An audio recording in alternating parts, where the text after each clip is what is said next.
आली सय्यिदिना मौलाना मुहम्मद सल्लल्लाहु अलैहि वसल्लम।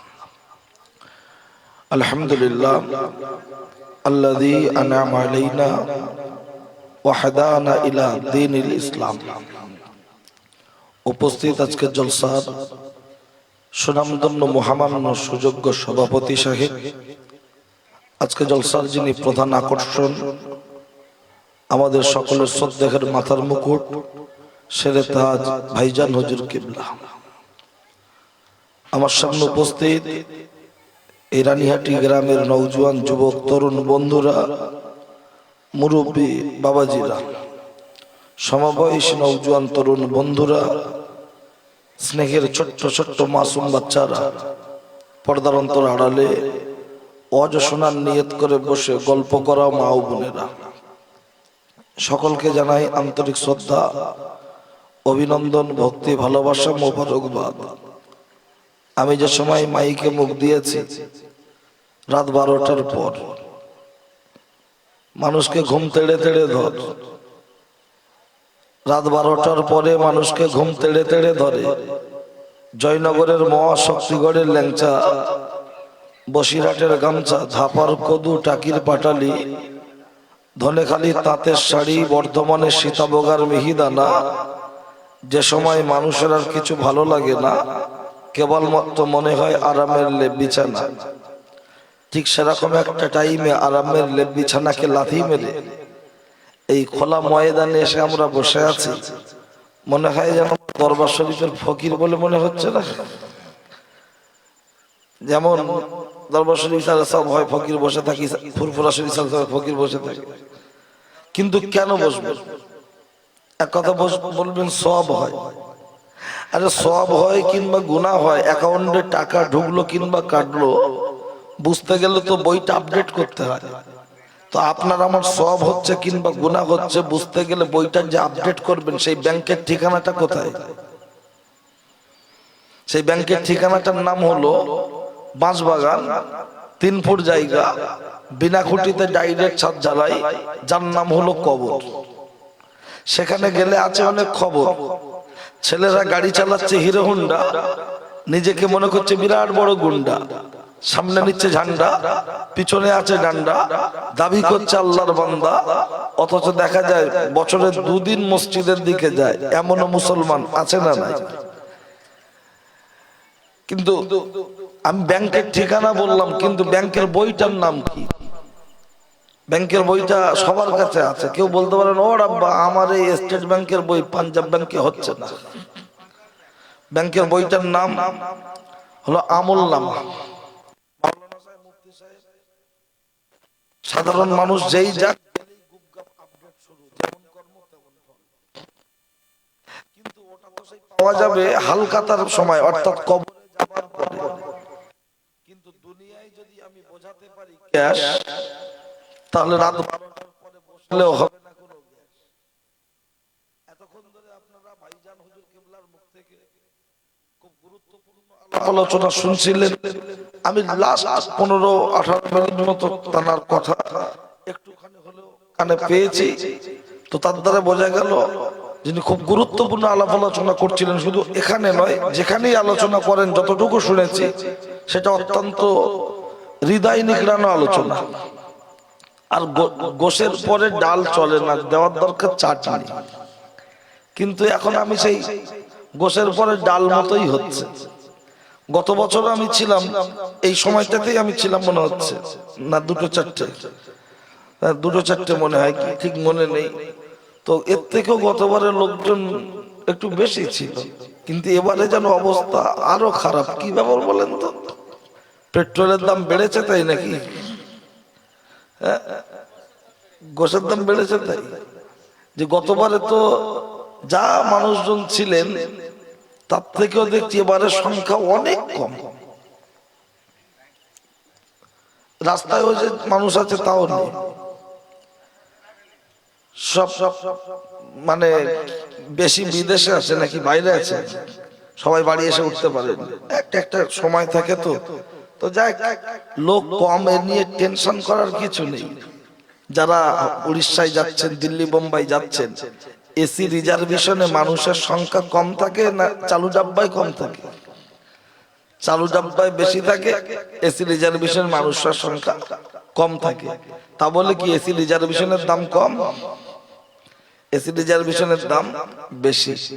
8 থেকে 80, জি থেকে 84, আল্লাহ পাক যেন আমাদের উপর হয়ে যায় খুশি। মসজিদ, মাদ্রাসা, জলসা, মিলাদ এগুলো হলো এসি রিজার্ভেশন। আর মেলা, খেলা, ফাংশন এগুলো হলো আপনার চালু ডাব্বা। ওখানে মানুষের সংখ্যা থাকবে বেশি, তার মূল্য তুচ্ছ। এখানে মানুষের সংখ্যা থাকবে কম, কিন্তু এর মূল্য আল্লাহর দরবারে বেশি। তো যাই, যে কজন মানুষ আছেন আল্লাহর রাস্তায়, যুবক ভাই যারা চেয়ারে আছো, তোমাদের যদি কষ্ট না হয় একটু নিচের দিকে এসো। আর অনেক মুরব্বী মানুষ নিচে বসে, আর তোমরা চেয়ারে থাকলে কেমন একটা খারাপ লাগে, আর বাইরে ঠান্ডা পড়বে মাথায়। ওই জন্য তোমরা মজলিসে, আর কেন একদম ঢুকেই মুখের দ্বারা একটু আগের দিকে আসলে কি পয়সা টয়সা চাইবো নাকি? সেরকম কোনো ব্যাপার আছে? একটু কাছাকাছি আসেন না, দেখি একটু মায়া বাড়ে কি, একটু কাছাকাছি আসেন। হ্যাঁ, কি সুন্দর হলো। ও একটা খুঁটি পেয়েছে, দুজন দুটো, যেন মনে হচ্ছে এবারে ভোটে ও জিতেছে, চেয়ারও ছাড়বে। তা ঠিক আছে, মোটামুটি এবার পজিশনটা কি ভালো লাগলো না? এর আগে মনে হচ্ছিল যেন ভারতবর্ষের ম্যাপ দেখাচ্ছে, কোথাও ফাঁকা, কোথাও ঢাকা। ঠিক আছে, চলে। তারপরে পরেই যে ব্যক্তিকে লক্ষ্য করে সৃষ্টি জগতের শুভ সূচনা, ওই ব্যক্তিটাকে বলা যেতে পারে সৃষ্টি জগতের সভাপতি, মক্কার জ্যোতি, মা আমিনার বাতি, মুরুদুলাল নবী মুহাম্মদ রাসূলুল্লাহর প্রতি অসংখ্য দরুদ ও সালাম বর্ষিত হোক। সকলেই বলি সাল্লাল্লাহু আলাইহি ওয়াসাল্লাম। বক্তব্য সূচনা লগ্নেই বলি, আমি গত বছরে আইমা সংগঠন নিয়ে রোহিঙ্গা মায়ানমারদের ত্রাণ দেওয়া সম্পর্কে কয়েকটি কথা বলেছিলাম, নিশ্চিত আপনাদের মনে আছে। খুব বেশি মনে না হলেও মোটামুটি মনে আছে। আমি পুনরায় সে কথা রিপিট করতে চাই না। সংগঠনটা যেমন করছেন ধরে রাখবেন মৃত্যুর আগ মুহূর্ত পর্যন্ত, বলুন ইনশাআল্লাহ। কারণ সমাজ কল্যাণ কাজ যে বা যারা করবে, জনগণ তাদের সাথে থাকবে। কথা ঠিক কি না? ও কথা ও পর্যন্ত স্টপ। এবার আসুন, প্রথমত হলো এই জলসা উপলক্ষে কেউ দিচ্ছে চাঁদা, আবার কেউ দিচ্ছে বাধা। কিছু পাবলিক বলছে বারবার হুজুরদের এনে জলসা করতে হবে না দাদা। তা হুজুরদের আনবে না তো কার নিয়ে আসবে? বাপের বোনাইকে নিয়ে আসবে। কারণ বলছে বলো দিয়ে কোনো লাভ হয় না, যা টাকা দিচ্ছিস তোরা মাইকলা নিচ্ছে আর হুজুররা নিয়ে চলে যাচ্ছে, বেকার কোনো লাভ হচ্ছে না। এ কথা বলছে না, বলে না? আর আমি এখানে বসে আপনাকে আমি প্রমাণ দেব যে 2025 সালের ফেব্রুয়ারিতে বসেও এখনো দিনের মজলিসে বসার প্রয়োজন আছে কিনা, আলেম ওলামা হুজুরদের কাছ থেকে কথা শোনার প্রয়োজন আছে কিনা। মনে করেন মমতা ব্যানার্জি একটা চিঠি দিল, এই গ্রামের আব্দুর রহিম কার নাম, সে যেন আমার সাথে দেখা করে। নরেন্দ্র মোদী একটা চিঠি দিল, এই গ্রামের বাবলু কার নাম, সে যেন আমার সাথে দেখা করে। এখন দুজন দুটো চিঠি পাওয়ার পরে ওদের মনে একটা আলাদা আনন্দ থাকবে না? থাকবে না? এ বলবে দিদি দিয়েছে, ও বলবে মুদি দিয়েছে। এখন দিদি চিঠিটা যে পেল, সে টিএমসির লোকাল মেম্বার, প্রধান, এমপি, এমএলএদের সাথে আলোচনা করবে, কালীঘাটে যাব না নবান্নে যাব, আমি একা যাব না তোমার সাথে যাব, পরামর্শ। নরেন্দ্র মোদীর চিঠিটা যে পাবে, সেও এলাকায় বিজেপির মেম্বার, প্রধানের সাথে কথা বলতে বলতে চলে যাবে শুভেন্দুর বাড়িতে, গিয়ে বলবে চায়ের দোকানে যাব না পার্লামেন্টে যাব, আমি একা যাব না আপনার সাথে যাব। তাহলে সামান্য একজন নেতা আর একজন নেত্রী, তাদের সাথে দেখা করতে গেলে যদি এলাকার মেম্বার, প্রধান, এমপি, এমএলএ এর পরামর্শের প্রয়োজন হয়, দুর্গম রাস্তা পাড়ি দিয়ে জাহান্নামকে অ্যাভয়েড করে জান্নাতে যেতে হলে আলেম বান্দাদের পরামর্শ দরকার আছে না নাই? কথা ক্লিয়ার? ভাই বেজ কতই দেওয়া আছে, বেজটা পুরো কেটে দাও, পুরো জিরো করে দাও, আর কিচ্ছু না, শুধু বেজটাকে কেটে দিলেই হয়ে যাবে। তাহলে এটা আমি একটা দিক বললাম। সেই জায়গায় দাঁড়িয়ে আজকের দিনে এলাকায় যখন ভোটের দামামা বেজে যায়, আমরা কোনটা টিএমসির প্রতীক চিহ্ন, কোনটা সিপিএম এর প্রতীক চিহ্ন, আর কোনটা আমাদের ভাইজানের দল তার প্রতীক চিহ্ন কোনটা, কম বেশি আমরা জানি কি জানি না। তারপরেও ভোটের দামামা বেজে গেলে কোন মানুষ কিন্তু, রাজনৈতিক নেতারা কেউ কিন্তু নিশ্চিন্তে বাড়িতে বসে থাকে না। মিটিং মিছিল করে বোঝায় এখানে দেবে না এখানে দেবে, এই চিহ্নটা আমাদের নয়, এইটা আমাদের, এখানে দিও। তাহলে একটা ভোট যখন প্রচার করতে আসছে, আমরা জানি সিপিএম এর প্রতীক চিহ্ন, টিএমসির প্রতীক চিহ্ন, তখন আমরা কেউ বলছি না যা যা যা, যেখানে দিলে হয় সেখানে ঠিক দিয়ে দেবো যা। সেই সময় বলবে না, জানে বললে জুতো ভিজিয়ে মারতে পারে, তাই সেখানে চুপ থাকে। আর গ্রামের নওজোয়ান যুবক ছেলেরা, জলসা কমিটির মানুষ যখন 50 টাকা চাঁদার জন্য চায়, তখন বলে দিয়ে কি হবে, হুজুররা কি বলবে সব আমরা জানি, নামাজ পড়ো রোজা করো, ও কথা কত শুনবো, এরকম কথা কানে আসে না আসে না। মোহাম্মদ রফিকের গান তো 20 বছর ধরে শুনছেন, কই সেটা তো বাসি হয় না। সোলজার সিনেমা তো 30 বছর ধরে, 40 বছর ধরে মানুষ দেখছে, সেটা তো বাসি হয় না। আমার বয়স এখন 32 প্লাস, ছোট থেকেই শুনে আসছি বেদের মেয়ে জোসনা, সে তো আজ 30 বছর ধরে শুনছে, সেটা বাসি হয় না। কিন্তু মসজিদের ইমাম, মঞ্চের বক্তা, তারা যখন কোরআন হাদিসকে সামনে রেখে সুদ ঘুষ নামাজ রোজার কথা বলে, তখন বলে সব জানি, তা তোমার বউ মরে গেছে জানাজাটা তুমি পড়াও, বাপ মারা গেছে গোসলটা তুমি দাও, তখন বলছে আমি পারবো না। কে পারবে? বলছে আমি পড়াবো। কেন? এই তো তুমি বললে সব আমরা জানি, হুজুররা কি বলবে দাও। তার বেলা নেই। অথচ যারা জলসা চালায়, যারা জলসা করে, তাদের বিরুদ্ধে মোড়ের মাথায় গ্রামের যে কোনো জায়গায় বসে গীবত, গিল্লা, পরনিন্দা, পরচর্চা আর সমালোচনায় বিভোর হয়ে থাকে। এরকম একদল ছুঁচো মার্কা মুসলমান আছে না নাই?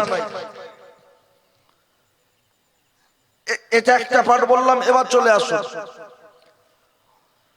গোটা পৃথিবীর মানচিত্রের দিকে তাকিয়ে দেখুন, মুসলমান প্রত্যেকটা পদে পদে মার খাচ্ছে। কিন্তু কেন?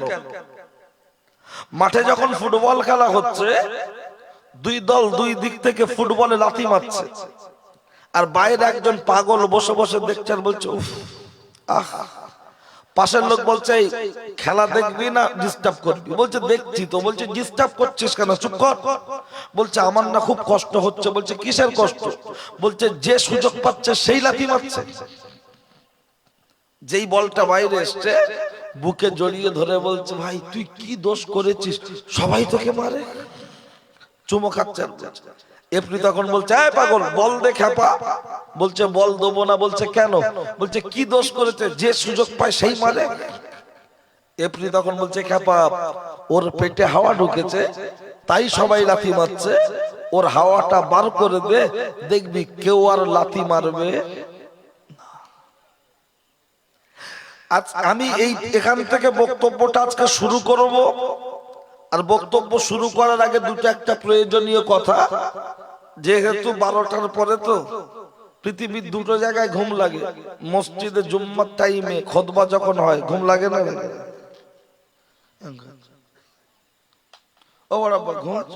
বলে আল্লাহর কি রে না। তা বলছে তুমি 8টার মতো ডবল ডিশ মারছো। প্লেয়ার না থাকলে পড়ে যাবে, পিছনে যে কলমের খুঁটিটা আছে না থাকলে পড়ে যাবে। আর জলসায় বসলে ঘুম লাগে। যেখানে বসে কেউ ঘুমালে সে সব পাবে। কেন পাবে না? জব কার্ডের মাটি কাটুক আর নাই কাটুক, হাজিরা হলে মাল অ্যাকাউন্টে ঢুকে যায় না যায় না। যারা নেতার কাছের লোক তাকে মাটি কাটতে শুধু আওয়াজটা কেন, তার মানে নামটা তুলে দিবি, ও টাকা পাবে, ওর বউ পাবে। তাহলে আল্লাহর ভান্ডার বড় না সরকারের ভান্ডার বড়? আল্লাহর ভান্ডার বড়। আমরা এই মুরব্বী বাপ চাচারা যুবক ভাইয়েরা সারাদিন এই জলসা নিয়ে পেরেশান, খাটাখাটনি মেহনত করে শারীরিক দিক দিয়ে একটু দুর্বল হয়ে যায়। যে কোনো মানুষ খাটাখাটনি করলে অনেকক্ষণ বসে থাকতে থাকতে ঘুম লেগে যেতে পারে, কিন্তু আমার আল্লাহ রহমানুর রহিম গফুরুর রহিম আপনাকে আমাকে তার রহমত থেকে বঞ্চিত করবেন না। কিন্তু নিয়তটা ঠিক থাকতে হবে। যদি মনে করি বাড়ি সৎ জায়গা নেই, তাই আছে সৎ জায়গা নেই মানে কুটুম ঘর। আগে দেখতাম জলসার দিনে গরুর গোশত কিনতে, এখন জলসার দিনে দেখি মুশারি কিনি। কেন বলছে ঠান্ডা তেমন পড়ছে না, হালকা ঠান্ডা, মশার জ্বালায় কুটুমরা সবে কি করে। তাই আমি অন্তত একটু পরে ওদিকে দিচ্ছি, অন্তত খেয়েছে একটু ঢেকুর তুললি, ঠিক আছে। ও যদি জেগে থাকে, ও যদি মান সম্মান থাকে, আর ও যদি মুসলমানের বাচ্চা হয়, অন্তত উঠে ওয়াজ শুনুক আর না শুনুক, অন্তত উঠে একটু পেশাব করে শুনুক, ঠিক আছে। চলেন সবাই মিলে একটু তাকবীর দিই, নারায়ে তাকবীর। এই দু চারজন বলছে না, কি ব্যাপার তোমরা বোর কাছে বলে এসছো যে আমরা যাচ্ছি বলবো না, আল্লাহর নাম নেব। 34 বছর বামফ্রন্টের স্লোগান আমরাই দিয়েছি, লড়াই লড়াই লড়াই চাই, লড়াই করে বাঁচতে চাই, ইনকিলাব জিন্দাবাদ। নেতারা খেয়েছে আমরা বাদ, ওরা খাচ্ছে পেঁয়াজ, আমাদের দিয়েছে খোলা, আমাদের ভোটে তাদের গলায় উঠেছে ফুলের মালা। তারপরেই বলেছে ভোট দিন ভোট দিন ভোট দিন দাদা, এবার ভোটে জিততে পারলে রানীহাটির কোথাও থাকবে না কাদা। কিন্তু উন্নয়ন চাইলে হয়েছে অনেক রকম বাধা। যে মুসলমান 34 বছর বামফ্রন্টের স্লোগান দিতে পারে, 11 থেকে 24-25 দিদির জন্য দিতে পারে, তারা রানীহাটির যুব কমিটির উদ্যোগের জলসায় মাত্র কয়েকটা ঘন্টা দিতে পারে না, পারে না। তা অন্তত হ্যান্ডেল না মারতে হয়, একটু ভক্তির সাথে। কি মোটর ভ্যান নাকি হ্যান্ডেল মারতে হবে? একটু ভক্তির সাথে আল্লাহর নাম নেবেন, নারায়ে তাকবীর। হ্যাঁ, এতক্ষণ পরে মনে হলো যে আমরা আল্লাহর নাম নিয়েছি, ঠিক আছে। সেমিফাইনাল হয়েছে, ফাইনাল পরে হবে, এবার একটু বক্তব্য করে নি, ঠিক আছে। তারপরে যা আছে কপালে হয়ে যাবে সকালে, ছেঁড়া খেতা বলে, টেনশনের কিছু নেই। চলো, ঘুম লাগলে আমার সাথে কথা বলবেন। যে কোনো বক্তা তার বক্তব্য করতে গেলে শ্রোতা বক্তা কথা বলতে হয়, কথা বললে কি হয়, বক্তার বক্তব্য করতে ভালো লাগে। আর যদি মনে করো হুজুর তুমি টাকা নেবে, তুমি বলো, তখন আমি মনে করব সরকারি কাজ করতে এসেছি, কোন রকম টাইম পাস। আর যদি মনে করেন যে না বক্তব্য শুনি করিয়ে নিতে হবে, তাহলে বক্তার সাথে একটু কথা বলতে হবে। এটুকুকে আমি আপনাদের থেকে আশা করতে পারি। উনি একজন মাজুর ব্যক্তি, ঠিক আছে, অসুস্থ, ওনাকে আপনারা চেনেন, নতুন করে তাকানোর কিছু নেই যে বাঘ এসছে তা নয়। উনি এতক্ষণ ওখানে বসেছিলেন, একটু প্রয়োজনীয় কাজ মিটিয়ে অন্ধ মানুষ সম্ভবত আবার নিচে এসে বসছেন, ঠিক আছে। চলো বক্তব্য। প্রথমত হলো তাহলে এই হাওয়াটা কি?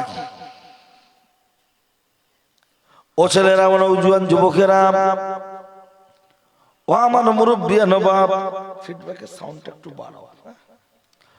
ও আমার মুরব্বিয়ান বাপ, তাহলে অনেকগুলো হাওয়ার মধ্যে একটি হাওয়া হলো যেটা আমার আল্লাহর কোরআন বললেন, সেটা আমার আল্লাহর কোরআন কি জানিয়েছেন?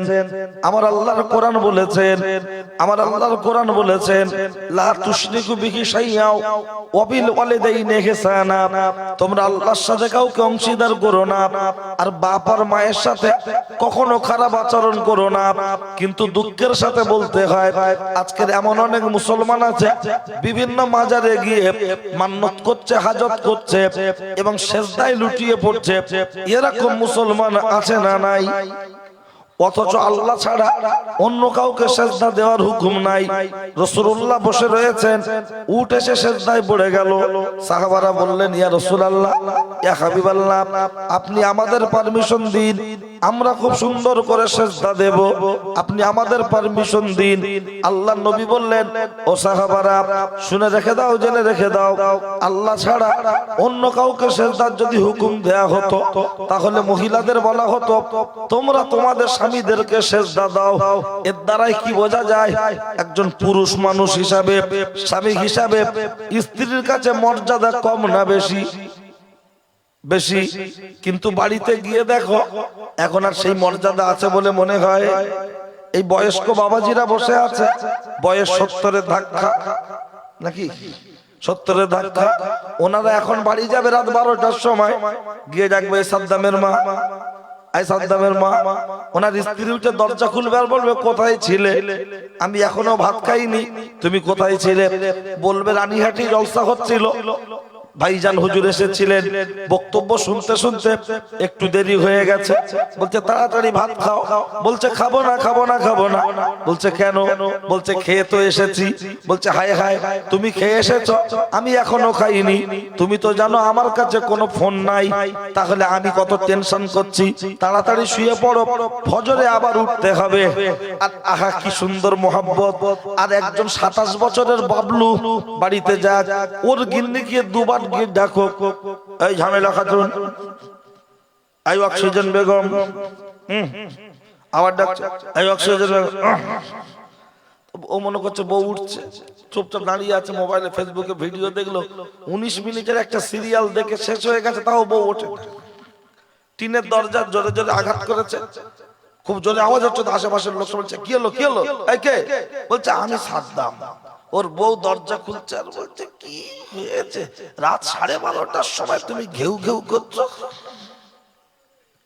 তার মানে মুরব্বীদের স্ত্রী অর্থাৎ আমাদের মা চোখে ক্যামেরা ঘোলা, অর্থাৎ চোখে কম দেখছে, সকাল ফেল, হাঁটু ব্যথা, কোমর ব্যথা, উঠতে গেলে লাঠি, বসতে গেলে মাটি। স্বামী কথা বলছেন, কত আদবের সাথে বলছে তাড়াতাড়ি ভাত খাও, কোথায় ছিলে তুমি? আর আমাদের ওসব কিছু না, ভাত খেয়েছো কিনা জিজ্ঞাসা করছে না, বলছে ঘেউ ঘেউ করছো কেন? তাহলে এর থেকে লজ্জার কিছু আছে? বলবেন গল্প না। তুনকাহুল মারওয়াতুল ইয়ারবাইন লিমালিহা ওয়ালি হাসাবিহা ওয়ালি জামালিহা ওয়ালি দীনিহা ফাসফুর বিজাতিদ দ্বীন তারিবাতি আদা। হাদিসটাকে আপনি মাথায় রাখুন, ঠিক সময় পুশ করে দিচ্ছি। রাজমিস্ত্রিরা যখন দেখবেন কাজ করে মশলা মেরে দেয়, পরে আস্তে আস্তে সমান করে প্লাস্টার করার জন্য আমিও মশলা মেরে দিলাম, একটু জমতে থাকুক, তারপরে আমি আপনার সমান করে দিচ্ছি, লেভেলটা ঠিক করে দিচ্ছি। লক্ষ্য করলে দেখতে পাওয়া যায় ও ছেলেরা, ও নওজোয়ান যুবকেরা, না না না, মুরব্বীরা যখন বিয়ে করেছে, বিয়ে করার সময় তখন মাল দেখেনি, বিল্ডিং দেখেনি, তখন খোঁজ খবর নেওয়ার চেষ্টা করেছিলেন বংশ, ঠিক কিনা? আমাদের মুরব্বী যারা বসে আছেন, ওনারা বিয়ে করার সময় বংশ দেখেছেন, তার সাথে মেয়ের বাপ, এমনও মুরব্বী আছেন মেয়ের বাপকে টাকা দিয়ে বিয়ে করে এসছে, কথা ঠিক কিনা? আর এখন আমাদের বাবলু কাকে পছন্দ করে বিয়ে করেছে? সেই ফেসবুকে 17,000 ফ্যান টিকটক করছিল, লাফাতে লাফাতে ওর সাথে খাতির হয়ে গেছে। ওর মামা বলছে কি রে, মেয়ের পরিবেশ ভালো না? তখন বাবলু বলছে, মামিকে ফোন করে বলছে মামাকে বলে দাও মেয়ের মায়ের পরিবেশ খারাপ হলে ওর মা সংসার করবে না, ও করবে। বিয়ে বাড়ির লোক দিতে চাইছে না, খুব জোর করে বিয়ে হলো। উড়িষ্যায় কাজে চলে গেল, আর ফিরছে না ব্যাঙ্গালোর থেকে। কি ব্যাপার? বলছে বউ ভালো না। কেন? বলছে হোয়াট ইজ ইওর কেস? বলছে রং নাম্বারে ফোন করে ওর জীবন শেষ। চলছে ও তাই। আগে আই বুড়ো মেয়েরা লোকের হাত ধরে পালাতো, এখন বাড়ির বউরা পালাচ্ছে না। কেন? বসেন, ঠিক সময় মতো দেওয়া হবে। হ্যাঁ, বললেই বলছে যুগ খারাপ। কে বললো যুগ খারাপ? হ্যাঁ, রাসূলুল্লাহর হাদিস রয়েছে, তোমরা যুগ জামানাকে গালি দিও না, যুগ জামানার কোনো পরিবর্তন হয় না। আর আমরা কিছু হলেই বলছি যুগ জামানা পাল্টে গেছে। কে বললো? আগেও সূর্য যেমন উঠতো এখনো তেমন উঠছে, আগেও যেমন ডুবতো এখনো তেমন ডুবছে। যুগ জামানার কোনো পরিবর্তন হয়নি, মানুষের স্বভাব পরিবর্তন হয়েছে। দেখবেন প্রমাণ দুটো নেন। কি প্রমাণ? নরেন্দ্র মোদী দখল করে বসেছে দিল্লির গদি। তিনি বললেন আমি ক্ষমতায় এলে পেয়ে যাবে আচ্ছা দিন, নাচতে থাকো দিন দিন, টাকা দিতে হবে না, ক্যাশ, সবাই নিয়ে লাও গ্যাস। গ্যাস সিলিন্ডার বাড়িতে পৌঁছে গেল, সেই উজালা গ্যাস মনে নেই, খালি বলে আধার কার্ড দাও, গ্যাস লাও। মায়ের নামে নেওয়া আছে, ছেলের বউ বলছে আমার নামটা নাও, আমার নাম। এবার যখন বাড়িতে গ্যাস চলে আসলো, এবারে দেখলো বাহ, এ তো খুব ভালো জিনিস, ভালো করে মাজতে হয় না, কালিও হয় না। তখন বাড়ির বউটা বলছে দেখো, শুধু গ্যাস নিলে হবে, এমন একটা হাঁড়ি কেন, অন্তত তরকারি হলে যেন ডেকে দেয়। বলছে সে আবার কি? বলছে 5G হাঁড়ি। বলছে কোথায় পাবো? বলছে কেন, চলো পাঁশকুড়া বাজারে। গেল বাজারে, কিনলো হাঁড়ি, আসলো বাড়ি, তরকারি চাপিয়ে দিল, তাড়াতাড়ি হাঁড়ি হয়ে গেলে ডেকে দিচ্ছে প্রেসার কুকার। বলছে ভাবি খেয়ে নাও, আবার প্রেসার কুকার ডেকে দিচ্ছে, মেজে ভাবি গিলে নাও। খেয়ে বুলে দেওয়ার জিজ্ঞাসা করছে ভাবি শরীর ভালো আছে? বলছে ভাই জান ভালো। দেওয়ার বলছে একটু কম খাও। বলছে তোর ভাই কি খাওয়ায়? ও কপাল পড়া কি খাওয়ায়? তা বলছে কেন তুমি খাও না? বলছে রাত্রে 2টো রুটি, দুপুর বেলা এত কটা ভাত। তা বলছে গোশ খাও না? বলছে সপ্তাহে 1 দিন 2 পিস, আবার চর্বি বাপ ডাক্তার মানা করেছে। আর ওর শ্বশুরের 76 বছর বয়স। জিজ্ঞাসা করে চাচা শরীর ভালো আছে? বলছে আলহামদুলিল্লাহ। চাচা খাওয়া দাওয়া ঠিক আছে? বলছে আলহামদুলিল্লাহ। তখন বৌমা রান্নাঘরের জানালাটা খুলে বলছে ও কথা বলুনি, আমারও শ্বশুর না জেসিবি গাড়ি জাদি মেরে দেয়। তাহলে 26 বছরের বৌমা খেতে পারে না, 76 বছরের শ্বশুর খাচ্ছে। কথাটা একটু জড়ি ঘন্টি হলো, ক্লিয়ার হয়নি, ক্লিয়ার বুঝুন। আগেকার মায়েরা মাটির চুলোতে রান্না করতো, প্রতিদিন চুলোটা লেতা দিতে হতো, হাঁড়ি বাসন ধুতে হতো, 6টা 7টা 8টা বাচ্চা মানুষ করলো, ঘড়ি দেখতে ভালো করে জানতো না, তারপরেও আমাদের মায়েদের নামাজ কাজা হতো না। এখন গ্যাসে রান্না, চুলো প্রতিদিন লেতা দিতে হয় না, বাচ্চা দুটো হাতে হাতে আছে, আপনার সব মোবাইল ঘড়ি দেখার জন্য অ্যালার্ম সেটিং করে দিলেই বেজে উঠছে, তারপরেও আমাদের বাড়ির মহিলাদের নামাজ পড়ার সময় হয় না। তাহলে যুগ খারাপ না মানুষ খারাপ? কথা ক্লিয়ার? আরো একটা বুঝুন, এই যে মুরব্বীরা বসে আছেন, ওনাদের মা আমাদের দাদিমা, ওনাদের শাশুড়ি আমাদের নানিমা, তুলনামূলক আগে মানুষ বেশি লম্বা ছিল না, এখনকার মানুষ লম্বা বেশি। আগেকার মানুষ, আগে শাড়ি ক হাত ছিল বাবা? এখন কিন্তু আগে 9.5 হাত, 9 হাত, 9.5 হাত। কোম্পানির শাড়ি হলে 10 হাত। তাহলে কোম্পানির শাড়ি হলে যদি 10 হাত হয়, কিন্তু ওনাদের মায়েদের হাইট ছিল 6 ফুট।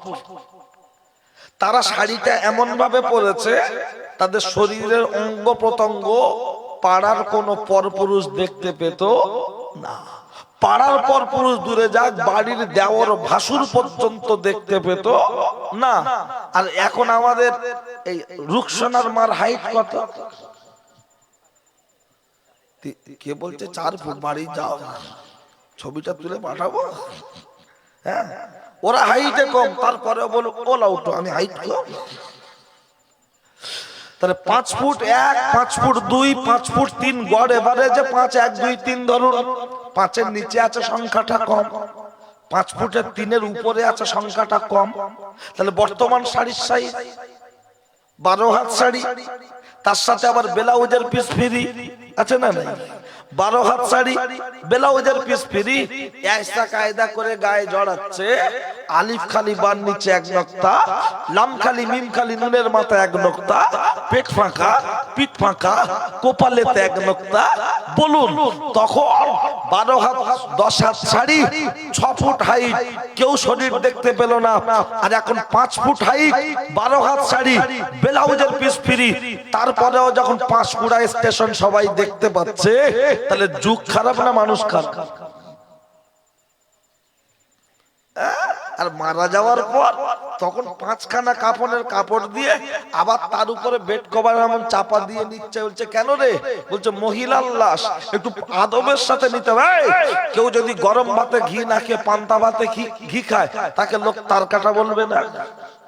তাহলে পান্তা ভাতে ঘি খেলে যদি তার কাটা হয়, জ্যান্ত অবস্থায় আপনার রানীহাটি বাজার নাচিয়ে দিচ্ছে, পাঁশকুড়াকে কাঁপিয়ে দিচ্ছে, টিকটকে মাতিয়ে দিচ্ছে। আমি চালাচ্ছি হোয়াটসঅ্যাপ, বউ চালাচ্ছে ফেসবুক, ভিডিও কলে বয়ফ্রেন্ডকে দেখাচ্ছে বুক আর মুখ, তাতেই বলছে কাবি খুশি কাবি গাম। কোথায় গেলে পাবো ঋত্বিক রোশন? তখন পর্দার দরকার হলো না। আর যখন জোহর বাদ জানাজা ঘোষণা হলো, তখন পাঁচখানা কাপড় পরিয়ে তার উপরে বেড কভার দিয়ে চাপা দিচ্ছে, ঢাকা দিচ্ছে। এটা কি পান্তা ভাতের সাথে ঘি খাওয়া নয়? কি আপনাদের অসুবিধা লাগছে নাকি? ঠিক আছেন তো? আমি একটু এরকম উল্টো লোক, বুঝলেন? কারণ কি বলেন তো, সবাই যদি ভিটামিন দেয়, অ্যান্টিবায়োটিকটা কে দেবে? ওই জন্য আমি কি অ্যান্টিবায়োটিক দিই, ওই জন্য আমি চেষ্টা করি। কারণ হাসরের ময়দানে না আমাদের মতো মোল্লা মৌলী সাহেব হুজুর বক্তাদেরকে আল্লাহ বোবা শয়তান করে তুলবে। আজকে দেখছেন খুব উঁচু জায়গায়, তার উপরে চেয়ার, খুব সম্মানীয় ব্যক্তি, নিশ্চয়ই সম্মানীয়, কিন্তু যার জায়গা যত উপরে তার দায়িত্ব তত বেশি। কিন্তু সেই দায়িত্ব যখন বেশি, আমাদেরকে ডাকা হচ্ছে অপারেশন করার জন্য, কিন্তু যাতে রোগী না রেগে যায় তার জন্য ক্যান্সার রোগীকে কেমো না দিয়ে যদি শুধু গ্যাসের ট্যাবলেট দিয়ে আর ভিটামিন সিরাপ দিয়ে ছেড়ে দিই, ও রোগী জীবনে সুস্থ হবে।